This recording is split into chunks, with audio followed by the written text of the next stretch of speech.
तो चलिए आज हम लोग पढ़ेंगे जंतुओं में पाचन के बारे में देखेंगे। तो जंतुओं में पाचन मुख्यतः दो चरणों में होता है। ठीक है, जंतुओं में जो पाचन होता है मुख्यतः दो चरणों में होता है। पहला चरण होता है आहार नल के द्वारा,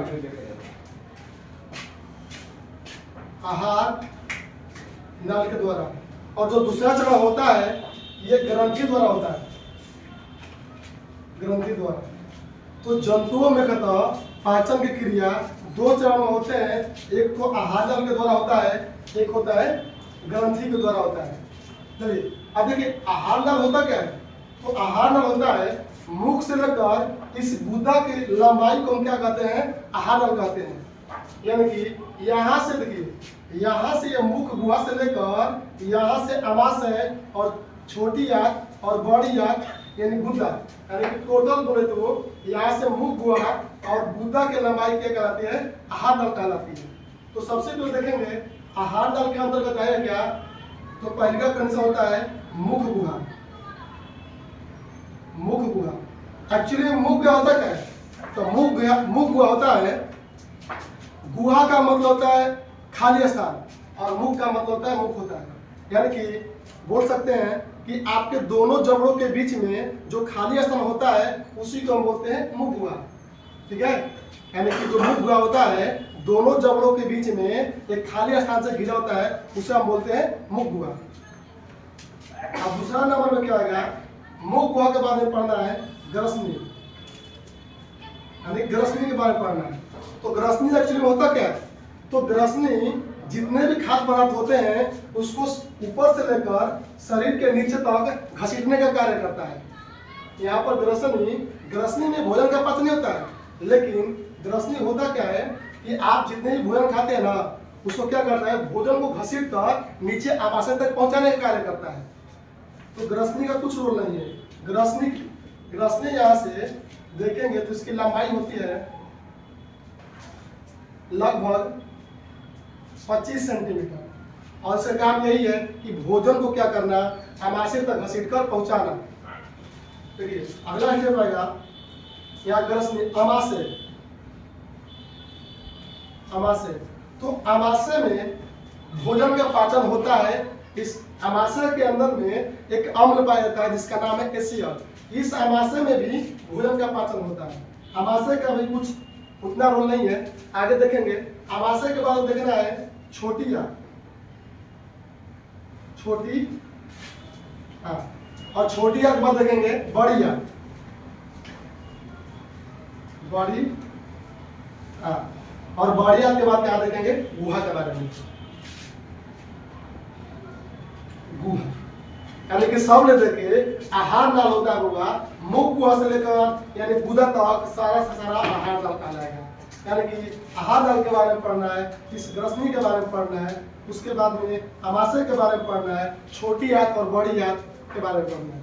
तो चलिए अब देखते हैं ग्रंथि में पाचन कैसे होता है। आहार नाल के पाचन देख लिए, अब देखें ग्रंथि में क्या होता है। तो ग्रंथि में आता है यकृत, इसको बोलते हैं लीवर बोलते हैं। उसके बाद में यहाँ पर लार आएगा। उसके बाद में थर्ड नंबर पे आता है अग्नाशय।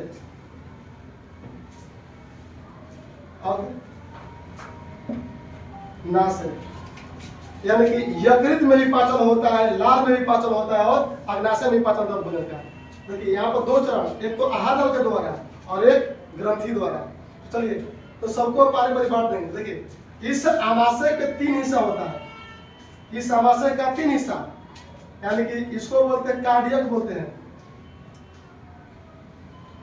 और बीच वाला को बोलते हैं फुंडी, इसको बोलते हैं फुंडी या फंडी, और तीसरा हिस्सा को बोलते हैं पाइलोरिक, इसको बोलेंगे पाइलोरिक।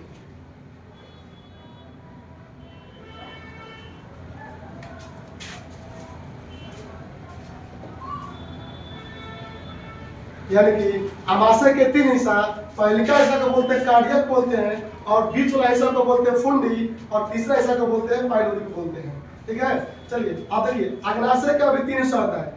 इस अग्नाशय का भी 3 हिस्सा होता है। इसमें लाइपेज होता है, एमाइलेज होता है और ट्रिप्सिन होता है। ये अग्नाशय के 3 हिस्सा, एक लाइपेज होता है, एक हिमालय होता है, ट्रिप्सिन होता है। उसके बाद में देखेंगे इस छोटी आंत, छोटी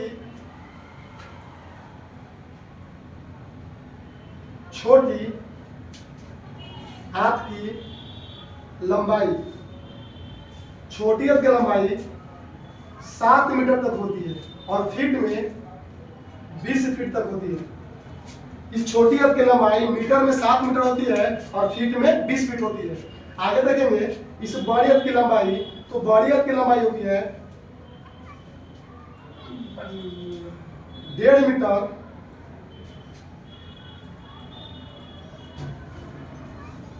और फीट में देखा जाए तो 5 फीट होती है। इस छोटी आंत की लंबाई मीटर में 7 मीटर तक होती है और फीट में 20 फीट तक होती है, और बड़ी आंत की लंबाई मीटर में 1.5 मीटर होती है और फीट में 5 फीट होती है। तो चलिए देखिए, अब इस ग्रस नाली की लंबाई कितनी होती है? 5 सेंटीमीटर। उसके बाद में छोटी आंत की लंबाई 7 मीटर और फीट में 20 मीटर होती है, और बड़ी आंत की लंबाई 1.5 मीटर और फीट में 5 फीट होती है। अगला देखेंगे, इस अग्नाशय के 3 हिस्सा, एक होता है लाइपेज, एक होता है हिमालय, एक होता है ट्रिप्सिन होता है। आगे देखेंगे, उसके बाद में यहाँ पर कुछ इस फुंडी में कुछ कांटेदार संरचना पाई जाती है। इस फुंडी में कुछ कांटेदार संरचना पाई जाती है जिसे रुचि कहते हैं, रुचि। चलिए अब आगे देखेंगे। आप सुनिए, सबसे पहले देखेंगे कि आहार नाल होता क्या है। तो आहार नाल मुख गुहा से लेकर इस गुदा की लंबाई को हम आहार नाल कहते हैं। लगभग आहार नाल की लंबाई होती है, इस आहार नाल की लंबाई हम बोल सकते हैं यहाँ पर, इस आहार नाल की लंबाई 8 से 10 मीटर तक होती है। इस आहार नाल की लंबाई 8 से 10 मीटर होती है और फीट में 32 फीट होती है। ठीक है, इस आहार नल की लंबाई होती है 8 से 10 मीटर और फीट में होती है 32 फीट होती है।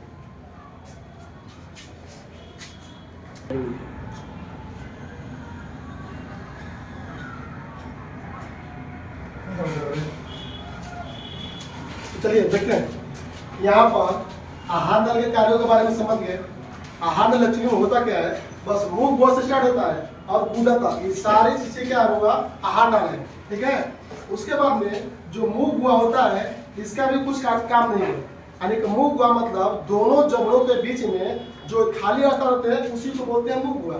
इसका भी पाचन में कोई मदद नहीं होता है। अब देखिए, जो ग्रसनी होता है, तो ग्रसनी क्या करेगा, ग्रसनी का भी पाचन में कुछ मदद नहीं होता है। ग्रसनी केवल भोजन को क्या करेगा, आमाशय के अंदर धकेलने का काम करेगा।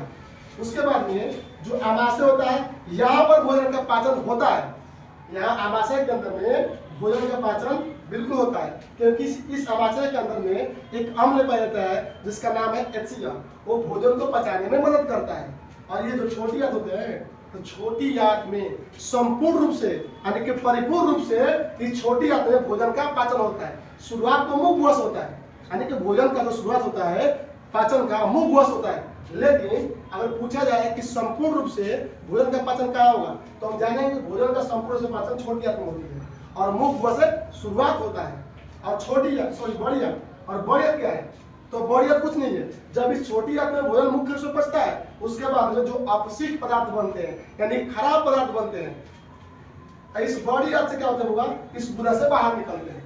तो संपूर्ण रूप से छोटी आंत में पचा और जो अपशिष्ट पदार्थ बनते हैं वो क्या होते हैं, खराब पदार्थ बनकर क्या होते हैं, बड़ी आंत के माध्यम से सीधा गुदा से बाहर निकल जाते हैं। ठीक है, तो चलिए देखते हैं। आप देखिए, यहाँ पर हम लोग जानेंगे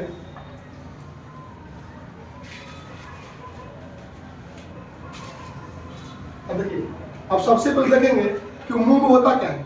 तो मुंह में सबसे पहले देखेंगे, मुंह का काम नहीं है कुछ पाचन करने का, तो मुंह में होते हैं दांत। तो दांत के बारे में हम जान सकते हैं, जो दांत होते हैं, दांत पाचन में मदद करता है। अब जीभ का कुछ काम नहीं है, तो जीभ क्या करता है, जीभ केवल स्वाद बताता है, लेकिन दांत का काम है क्योंकि भोजन को तोड़ने मरोड़ने का यही काम करता है।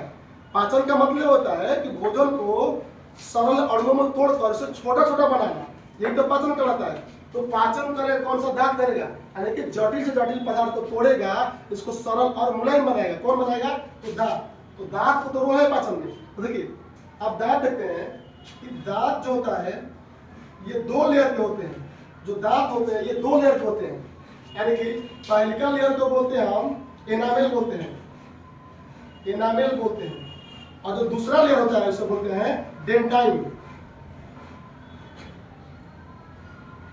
डेंटाइन। दांत का दो हिस्सा, यानी कि दांत के दो परत, पहले का परत होता है एनामेल और दूसरा का परत होता है डेंटाइन। ठीक है। और देखिए क्वेश्चन यहां से पूछा जा सकता है, कोई पूछ सकता है कि आपके शरीर के सबसे कठोर अंग बताइए। तो आपके शरीर का सबसे कठोर अंग दांत को कहते हैं। और दांत में कौन सा हिस्सा? तो दांत में जो बाहरी हिस्सा होता है एनामेल का वही होता है। ठीक है। तो चलिए आपके शरीर का सबसे कठोर अंग दांत कहलाती है। अब देखिए कभी कभी रियल केस में क्या होता है कि दांत में कुछ खोखले होते हैं, ठेठ भाषा में खोखड़ा बोलते हैं। तो दांतों में खोखड़ा किस गैस से होते हैं, यानी कौन सी गैस होता है? तो दांत में खोखड़ा, दांत में खोखला फ्लोरीन, फ्लोरीन गैस से होती है। आपके दांतों में जो खोखला होते हैं फ्लोरीन नामक गैस से होती है, ये याद रखिए।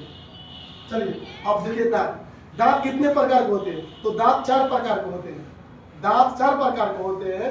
पहले का होता है केनाइन होता है, उसके बाद में इंसाइजर होते हैं, उसके बाद में प्री मोलर होते हैं, और एक होता है मोलर। ठीक है। तो दांत के चार हिस्सा है, यानी कि एक होता है इंसाइजर, एक होता है मोलर, एक प्री मोलर और एक होता है केनाइन। तो चलिए देखेंगे कि होते क्या है सब। तो चलिए आप देखेंगे दांत के प्रकार। अब जो दांत होते हैं बाबू, तो दांत चार प्रकार के होते हैं।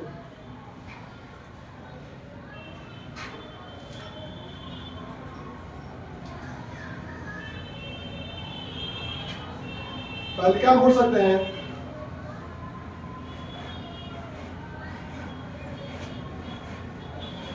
इंसाइजर, दूसरा का केनाइन, और एक होता है मोलर, एक होता है प्री मोलर। यही क्या है? दांत का हिस्सा होता है। एक होता है इंसाइजर होता है, एक होता है केनाइन, एक होता है मोलर, एक होता है प्री मोलर। अगर इसका फिगर, इनकी संरचना करना चाहेंगे तो संरचना कुछ इस प्रकार होगा, देखेंगे।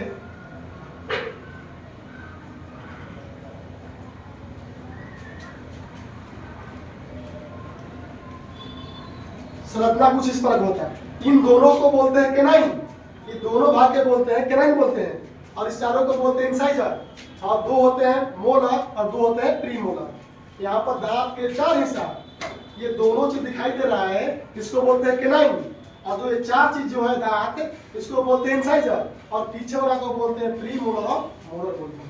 तो दांत के कितने हिस्से होते हैं? तो दांत के हिस्सा बोलेंगे चार हिस्सा होता है। एक होता है इंसाइजर, एक होता है केनाइन, एक होता है मोलर, एक होता है प्री मोलर। बात समझे?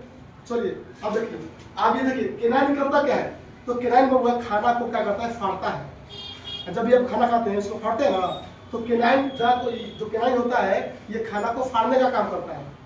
ठीक है। और मोलर और प्री मोलर होते हैं, ये केवल चबाने के लिए काम करते हैं। ठीक है। और जो ये जो इंसाइजर होते हैं ये काटने का काम करता है। इंसाइजर काटने का काम करेगा और केनाइन करेगा फाड़ने का काम करेगा, और प्री मोलर क्या करेगा? चबाने यानी पीसने का काम करेगा। इनका कार्य यही है। तो इतना बात आप नोट कीजिएगा। ठीक है। चलिए अब देखिए, अब जो दांत हो गया, दांत का रोल देख लीजिए। अब दांत के बाद में होता है लार। जीभ केवल स्वाद बताएगा, उसके बाद में मुंह खाना को रखेगा, उसके बाद में दांत रख लिए, अब उसके बाद लार होता है। तो लार जो होते हैं ये तीन जोड़े पाए जाते हैं। प्रत्येक मनुष्य में लार तीन जोड़े पाए जाते हैं। ठीक है। और सबसे बड़ी लार होती है लार तीन जोड़ा, और जो पैरोटिड नामक लार होती है वो सबसे बड़ी लार होती है। ठीक है।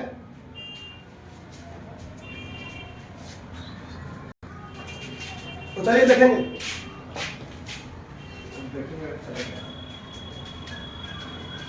लार देखेंगे, लार तीन जोड़े पाए जाते हैं।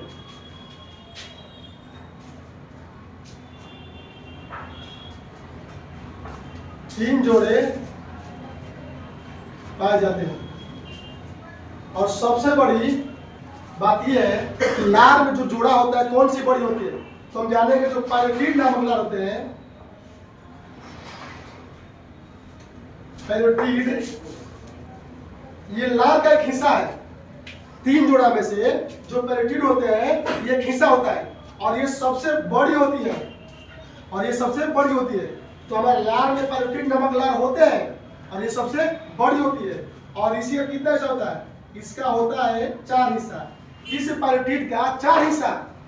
ऐसे तो लार जो होते हैं 3 जोड़े पाए जाते हैं, और 3 जोड़ों में से जो पैरोटिड होता है ये सबसे बड़ी होती है। और इस पैरोटिड का 4 हिस्सा, एक होता है लाइसोजाइम, लाइसोजाइम, एक होता है म्यूलिन,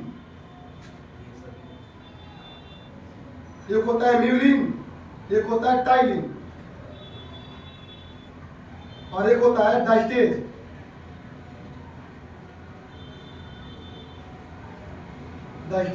देखिए यहाँ पर लार 3 जोड़े पाए जाएंगे, लेकिन सबसे बड़ी होगा पैरोटिड होगा। उसके बाद में पैरोटिड का 4 हिस्सा, एक होता है लाइसोजाइम, एक होता है म्यूलिन, एक होता है टाइलिन, और एक होता है डाइस्टेज। और इस सबका कार्य अलग अलग है, क्योंकि लार क्या करता है, आपके खाना को पचाता है।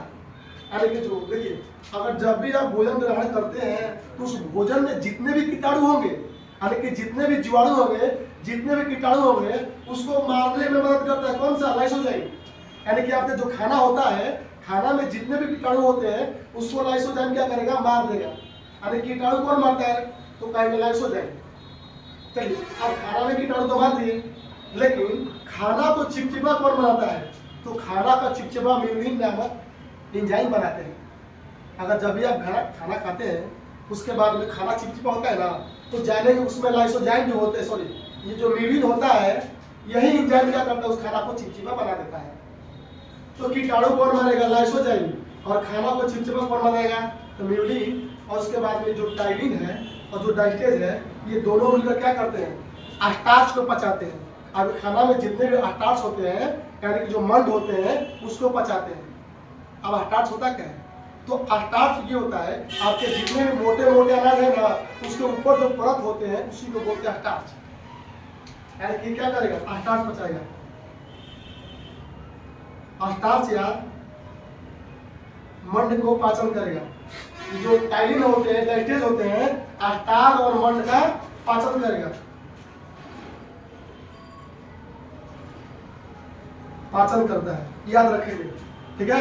तो लाइसोजाइम क्या करेगा, कीटाणु को मारेगा, म्यूलिन खाना को चिपचिपा बनाएगा, उसके बाद टाइलिन और डाइस्टेज क्या करेंगे, आपके खाना में जो स्टार्च होते हैं, मंड होते हैं, उसको बढ़िया रूप से पचाएगा, ठीक है। इतना चीज याद रखना। हाँ, और जो ये जो पैरोटिड होते हैं ये सांप में भी पाए जाते हैं।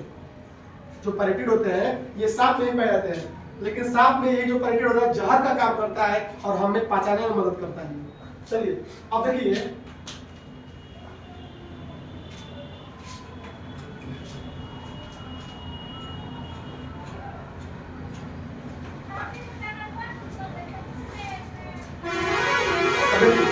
जो पैरोटिड होते हैं,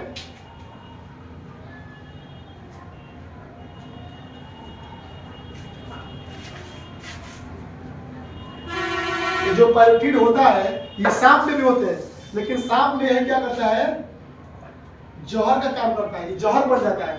हमें पाया जाएगा तो भोजन पचाएगा, और सांप में पाया जाएगा तो जहर बन जाएगा। और ये 2 प्रकार के होते हैं सांप में, एक होता है हीमोटॉक्सिन, एक होता है न्यूरोटॉक्सिन। न्यूरोटॉक्सिन यही जो जहर होते हैं पैरोटिड, एक होता है हीमोटॉक्सिन, एक होता है न्यूरोटॉक्सिन। यही 2 प्रकार के होते हैं। अगर देखिए, या तो सांप काटेगा तो आपके पास हीमोटॉक्सिन होगा, या तो न्यूरोटॉक्सिन होगा, याद रखेंगे। अगर देखिए, अगर आपका ब्लड जम रहा है सांप काटने से, तो समझे कि हीमोटॉक्सिन हुआ है। अगर सोचिए कि आपके दिमाग को ये ग्रसित कर दिया है, तो समझे कि न्यूरोटॉक्सिन हुआ है। यानी कि या तो आपका दिमाग पकड़ेगा, या तो आपका ब्लड को थक्का बनाएगा। हाँ, समझे। तो सांप में यही 2 जहर होते हैं, या तो हीमोटॉक्सिन होगा या तो न्यूरोटॉक्सिन। अगर न्यूरोटॉक्सिन होगा तो क्या होगा, आपका दिमाग पकड़ेगा, और हीमोटॉक्सिन होगा तो ब्लड को थक्का बना देगा। तो याद रखें सब बातें।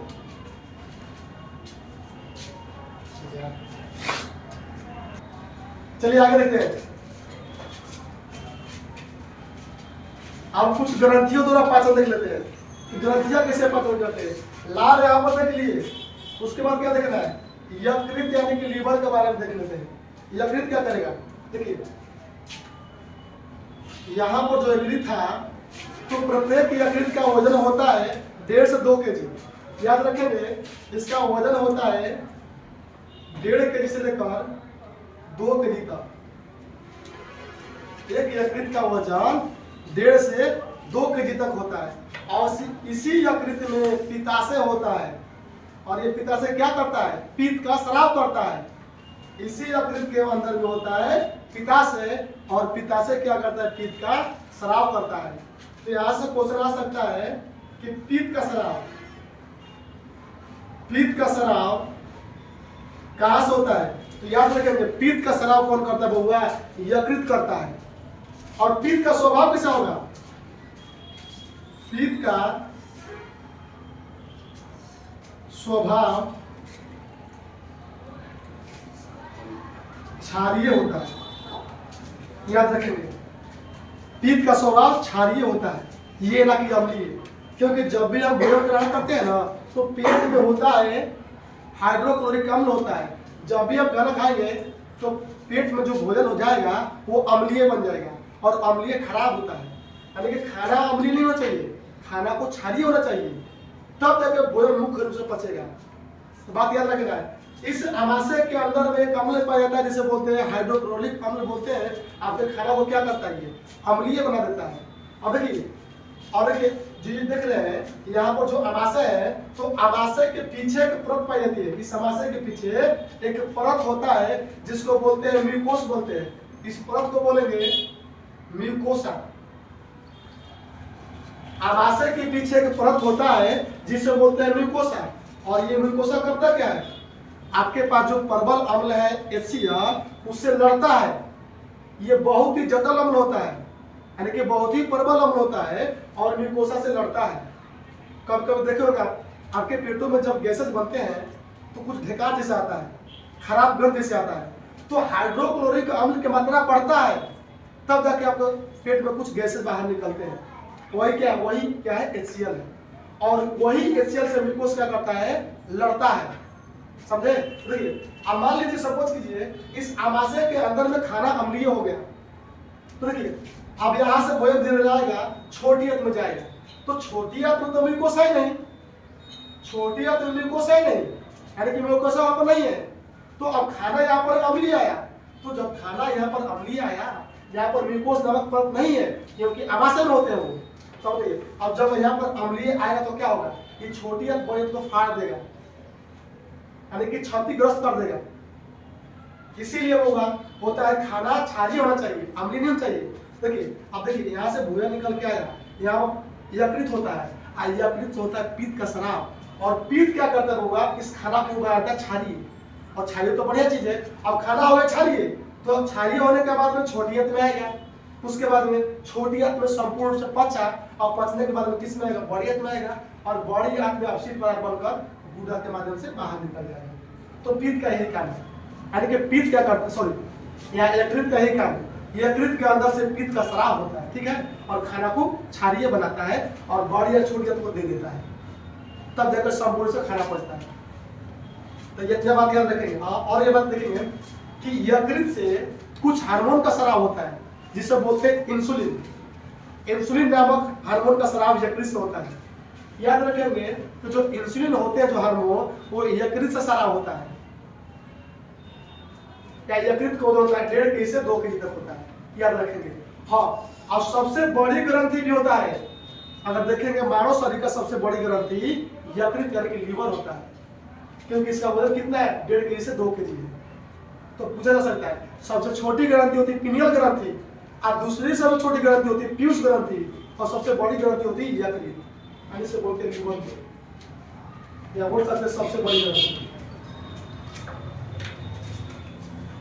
सबसे बड़ी ग्रंथि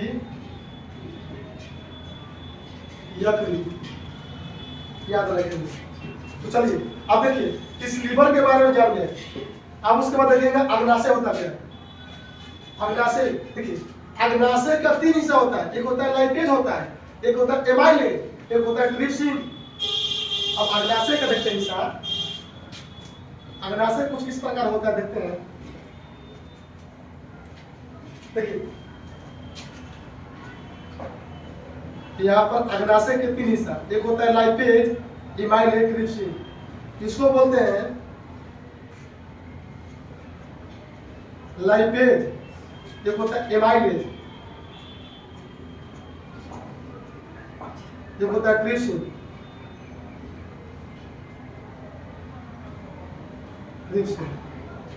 लाइपेज को बोलते हैं, एल मतलब होता है लाइपेज, ए मतलब होता है एमाइलेज और टी मतलब ट्रिप्सिन। ये अग्नाशय के हिस्सा होते हैं। अग्नाशय में एक प्रकार की ग्रंथि होती है, ठीक है। देखिए अब लाइपेज का काम क्या है, तो लाइपेज वसा को पचाता है। जब आप खाना खाते हैं तो खाना में जितने भी वसा होता है ना, ये वसा का पाचन करता है, वसा का पाचन। तो लाइपेज द्वारा वसा का पाचन होता है, ठीक है। उसके बाद जो एमाइलेज होते हैं, ये बाबू आपके खाना में जितने भी स्टार्च होते हैं उसको पचाता है। तो एमाइलेज क्या करेगा, स्टार्च को पचाएगा, स्टार्च को पचाता है, ठीक है। एमाइलेज वसा पचाएगा, लाइपेज वसा पचाएगा, एमाइलेज स्टार्च पचाएगा, और जो ट्रिप्सिन होते हैं वो यहाँ पर प्रोटीन का पाचन होता है। यानी कि लाइपेज वसा पचाएगा, एमाइलेज स्टार्च पचाएगा, और जो ट्रिप्सिन हो गए वो प्रोटीन का पाचन करेगा। ये प्रोटीन पचेगा, प्रोटीन का पाचन।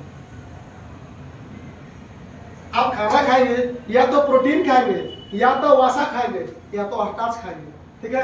अगर आपको वसा पचाना होगा तो लाइपेज पचाएगा, अगर आपको स्टार्च पचाना होगा तो एमाइलेज पचाएगा, आपका प्रोटीन पचाना होगा तो ट्रिप्सिन पचाएगा। तो अग्नाशय के ही रोल होता है कि ये भी क्या करता है, आपके भोजन में वसा जैसे होते हैं, कुछ स्टार्च होता है और कुछ प्रोटीन होते हैं, अग्नाशय में ही पाचन होता है, ठीक है। ये भी एक प्रकार का पाचन है। चलिए अब देखिए अग्नाशय देख लीजिए, उसके बाद में लार देख लिए, यकृत देख लिए। चलिए अब अगला देखते हैं हम लोग।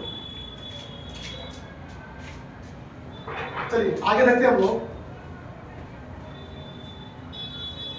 अब देखिए, अब यहाँ पर देखेंगे इस आमाशय के 3 हिस्से होते हैं। इसमें कुछ कांटे जैसी संरचना होती है जिसे रुचि कहते हैं। इसका रुचि कांटे जैसी संरचना होती है, इसे हम रुचि कहते हैं। पहला इसे कार्डिया कहेंगे, दूसरा को फुंडी कहेंगे, और तीसरा को बोलेगा पाइलोरिक। पाइलोरिक देखिए, अब देखिए अब इसका काम क्या होगा, इसी के अंदर होता है एचसीएल। एचसीएल करेगा, खाना को पचाएगा। उसके बाद देखिए जो फुंडी होता है बाबा, तो फुंडी में जितने भी खाना खाते हैं तो फुंडी के अंदर में खाना स्टोर होता है, इसी फुंडी के अंदर में खाना जमा होता है, ठीक है। अब देखिए कभी कभी कोई देखता है कि पेट के अंदर में कुछ चुभन होते हैं, चुभन। देखिए अब इसके अंदर में खाना स्टोर है, जमा है। आप जैसे ही इस खाना का होगा अगल बगल या तो नीचे आएगा या तो ऊपर जाएगा। तो देखिए अब खाना है तो सही है, अगर इसमें से खाना निकल के नीचे की ओर आ गया तो देखिए जो रुचि है ना, एक कांटे जैसी संरचना है, तो आपके पेट में चुभन जैसी होने लगेगा। खाना है तो सही है, लेकिन खाना अगर नीचे की ओर आया तो कांटे जैसी संरचना जो रुचि है क्या करेगा, आपके पेट में चुभन देने लगेगा। चलिए अब देखिए जो पाइलोरिक होता है, तो पाइलोरिक में भी कुछ बहुत ग्रंथि पाई जाती है। इस पाइलोरिक में भी कुछ ग्रंथि पाई जाती है जिसे हम बोलते हैं जठर ग्रंथि बोलते हैं। इस पाइलोरिक में भी कुछ ग्रंथि पाई जाती है जिसे बोलते हैं जठर ग्रंथि बोलते हैं। इस पाइलोरिक में ग्रंथि पाई जाती है बोलेंगे जठर ग्रंथि बोलेंगे, और जठर ग्रंथि से कुछ चीज का स्राव होता है जिसे बोलते हैं जठर रस। इस जठर ग्रंथि से जठर रस का स्राव होता है, तो हम बोल सकते हैं जठर रस का स्राव करता है। आपके पास पाइलोरिक के अंदर में एक होती है जठर ग्रंथि, ये जठर रस का स्राव करता है। और जठर रस 2 प्रकार के होते हैं, एक होता है रेनिन होता है, एक होता है पेप्सिन। एक होता है पेप्सिन। जठारस दो प्रकार के, एक होता है रेनिन होता है, एक होता है पेप्सिन होता है। ठीक है। अब देखिए जो रेनिन क्या होता है, तो रेनिन बाबू जो होता है ना, ये दूध को दही में बदलता है।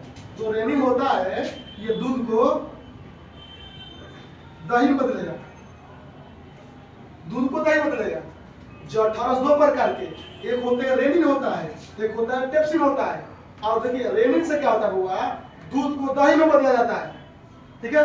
उसके बाद जो पेप्सिन होता है, तो पेप्सिन में हुआ प्रोटीन को पेप्टिन में बदला जाता है। इस पेप्सिन से प्रोटीन को पेप्टिन में बदला जाता है। इस पेप्सिन से प्रोटीन को पेप्टिन में बदला जाता है।